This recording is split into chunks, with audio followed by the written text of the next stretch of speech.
ತಮಿಳುನಾಡು ವಿಧಾನಸಭಾ ಚುನಾವಣೆಯಲ್ಲಿ 234 ಕ್ಷೇತ್ರಗಳಿಗೆ ಏಪ್ರಿಲ್ 23ನೇ ತಾರೀಕು ಚುನಾವಣೆ ನಡೀತಾ ಇದೆ.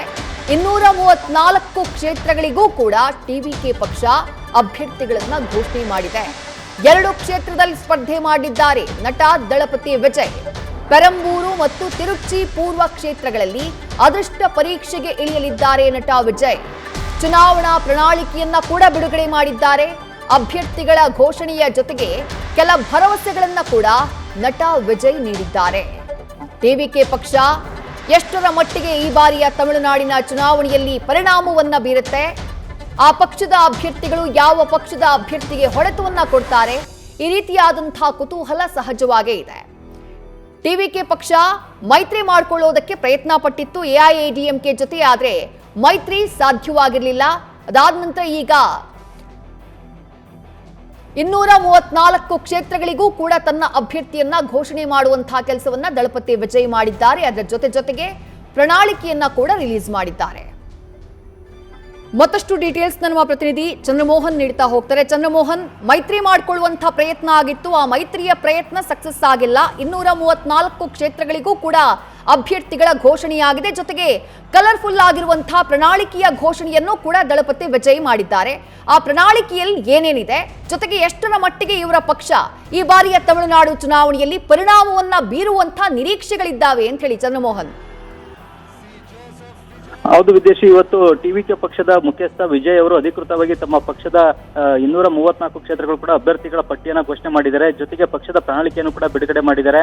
ಟಿವಿಕೆ ಪಕ್ಷ ಈ ಬಾರಿ ತಮಿಳುನಾಡು ವಿಧಾನಸಭಾ ಚುನಾವಣೆಯಲ್ಲಿ ಡಿಎಂಕೆ ಜೊತೆ ಮೈತ್ರಿ ಮಾಡ್ಕೊಳ್ಳುತ್ತೋ, ಕಾಂಗ್ರೆಸ್ ಜೊತೆ ಮೈತ್ರಿ ಮಾಡ್ಕೊಳ್ಳುತ್ತೋ, ಇಲ್ವಾ ಬಿಜೆಪಿಯ ಜೊತೆ ಮೈತ್ರಿ ಮಾಡ್ಕೊಳ್ಳುತ್ತೋ ಅನ್ನುವ ಪ್ರಶ್ನೆಗಳು, ಗೊಂದಲಗಳು ಇದ್ವು. ಆದ್ರೀಗ ಯಾವ ಪಕ್ಷದೊಂದಿಗೂ ಮತ್ತು ಯಾವ ಮೈತ್ರಿಕೂಟದೊಂದಿಗೂ ಕೂಡ ಮೈತ್ರಿಯನ್ನ ಮಾಡ್ಕೊಳ್ದೇನೆ ಏಕಾಂಗಿಯಾಗಿ ಚುನಾವಣೆಯನ್ನು ಎದುರಿಸಲಿಕ್ಕೆ ಟಿವಿಕೆ ವಿಜಯ್ ಅವರು ನಿರ್ಧರಿಸಿದ್ದಾರೆ. ಹೀಗಾಗಿನೇ ಎಲ್ಲ 234 ಕ್ಷೇತ್ರಗಳಿಗೂ ಕೂಡ ಪಕ್ಷದಿಂದ ಅಭ್ಯರ್ಥಿಗಳನ್ನ ಕಣಕ್ಕಿಳಿಸಲಿಕ್ಕೆ ಅಧಿಕೃತ ಅಭ್ಯರ್ಥಿಗಳ ಪಟ್ಟಿಯನ್ನ ಘೋಷಣೆ ಮಾಡಿದ್ದಾರೆ. ಜೊತೆಗೆ ತಮಿಳುನಾಡಿನಲ್ಲೂ ಕೂಡ ಈಗ ಈ ಹಿಂದೆ ಸಿನಿಮಾ ಸ್ಟಾರ್ಗಳು ರಾಜಕೀಯಕ್ಕೆ ಬಂದು ಯಶಸ್ಸನ್ನ ಗಳಿಸಿದ್ರು. ಆದ್ರೀಗ ಅದೇ ರೀತಿಯಾದಂತಹ ಯಶಸ್ಸನ್ನ ಟಿವಿಕೆ ಪಕ್ಷದ ವಿಜಯ್ ಅವರು ಗಳಿಸ್ತಾರ ಹೇಗೆ ಅನ್ನತಕ್ಕಂತಹ ಕುತೂಹಲ ಇದೆ. ಎಂಜಿಆರ್ ಆಗ್ಬೋದು, ಜಯಲಲಿತಾ ಆಗ್ಬೋದು, ಇವರೆಲ್ಲರೂ ಕೂಡ ಸಿನಿಮಾ ಹಿನ್ನೆಲೆಯಿಂದ ಬಂದು ಯಶಸ್ಸನ್ನ ಗಳಿಸಿದಂತವ್ರು. ಕರುಣಾನಿಧಿ ಕೂಡ ಸಿನಿಮಾ ಹಿನ್ನೆಲೆಯಿಂದನೇ ಬಂದಂತವ್ರು, ಕಥೆಗಳನ್ನ ಬರಿತಾ ಇದ್ದಂತವ್ರು. ಕರುಣಾನಿಧಿ ಅವರು ಕೂಡ ಸಿನಿಮಾ ಕಥೆಗಳನ್ನ ಬರಿತಾ ಇದ್ದಂತವ್ರು. ಆದ್ರೀಗ ಟಿವಿಕೆ ವಿಜಯ್ ಅವರಿಗೆ ಆ ಮಟ್ಟದಿನ ಒಂದು ಜನರ ಬೆಂಬಲ ಇದೆ, ನಿಜ ಸ್ಟಾರ್ ಗಿರಿ ಇದೆ. ಆದ್ರೀಗ ಅದು ಪಥಗಳಾಗಿ ಕನ್ವರ್ಟ್ ಆಗುತ್ತಾ ಹೇಗೆ ಅನ್ನತಕ್ಕಂಥ ಕುತೂಹಲ ಕೂಡ ಇದೆ.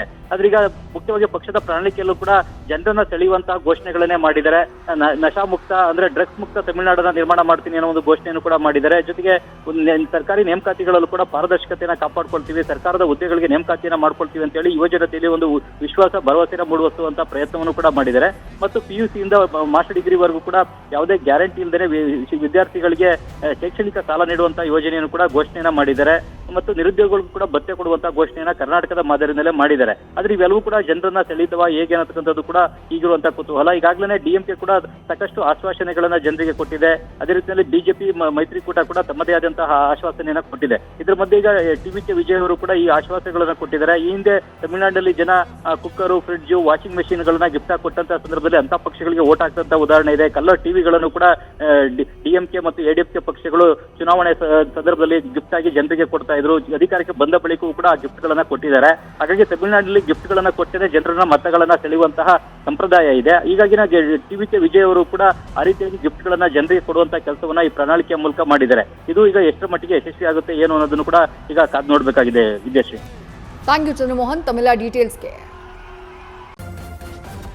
ನ್ಯೂಸ್ ಫಸ್ಟ್ ನಿರ್ಭೀತಿಯಿಂದ ನಿಮ್ಮ ಪರವಾಗಿ.